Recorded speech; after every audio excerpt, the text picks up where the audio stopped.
Hi, welcome to St Andrew Botanical Gardens, where today we're presenting our research, Echoes of Nature, Building Wisdom of the Landscape.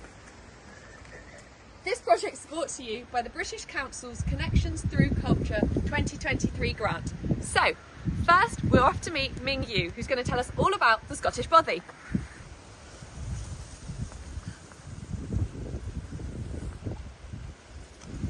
Hi Ming Yu, so nice to see you here today. So, could you tell us a little bit about the site visit and the history of the site? Hi Frankie. Yes, so as a part of this project, we are doing some survey and research on Scottish bothy, and we took the bothy called Abyssinia bothy as our main case study.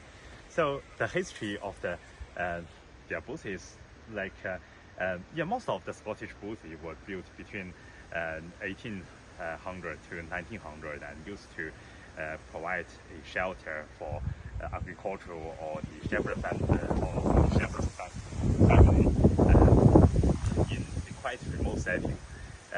And because of the economic structure changed, and mainly due to the industrial revolution, and the usage of bothy got declined, and even most of them became derelict.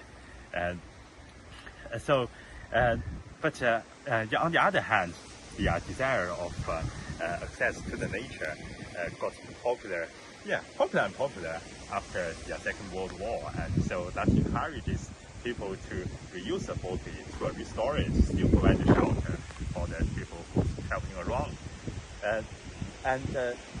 The lesson we learned from the bothy is that, so mainly just put that in short term, so local material for local architecture.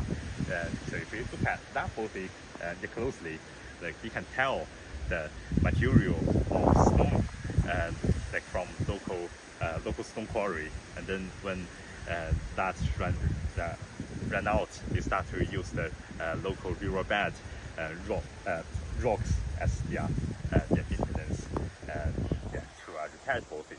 And so that gives us a really good lesson, like to reduce carbon footprint, to inspire the sustainable architecture development.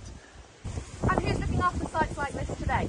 So at the moment, the charity of Mountain Bothy Association, they are in charge to look after almost 130 bothies across Scotland. So thanks to Thankfully, it's just round the corner because we've been fortunate enough that Muhamad has flown all the way over to join us. Fantastic. Muhamad, thank you so much for joining us here today. Could you tell us a little bit more about the Royal Palace? Thank you very much, Frankie, for having me here. So basically, this palace is one of the oldest wooden palaces that existed in Malaysia. So if you can see that, I mean, this palace is been built by one of the royal houses in Malaysia known as Kelantan Sultanate. So this royal palace basically is belong to the last youngest princess of the Sultanate as part of the gift from his father. All right. So if you can see that most of this palace itself have a very unique features. Some of it because it reflect the royalty as well as the culture values that embedded into the design and architecture of the palace itself. One of the unique features that we can see here is built on the steel, whereby this palace used to be located somewhere nearby to the prone area as well as in the coastal area. So currently what we did right now is that this place have been moved into a new site which is nearby to my current university. Alright. So tell me a little bit about how you can move a site like this. Alright, that's a good question anyway. So this palace basically is built using interlocking joint, whereby I think it's one of the marvel in the Malay architecture, whereby you can move it, whereby you can assemble and disassemble it and build it somewhere else. Alright. That's amazing. And these posters have all got AR in them, haven't they? So if we were to zoom in, we can see the different parts? Yes, indeed. I mean, we have some unique features that you can easily find in the Royal Palace, whereby we have this kekisi.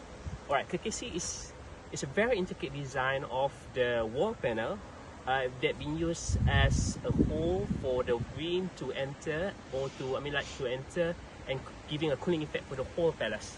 Yeah. That's absolutely fascinating. And hopefully we'll soon have some of that Malaysian sunshine here. Now, before the Scottish summer turns even stormier on us, I better go and explore the rest of the garden.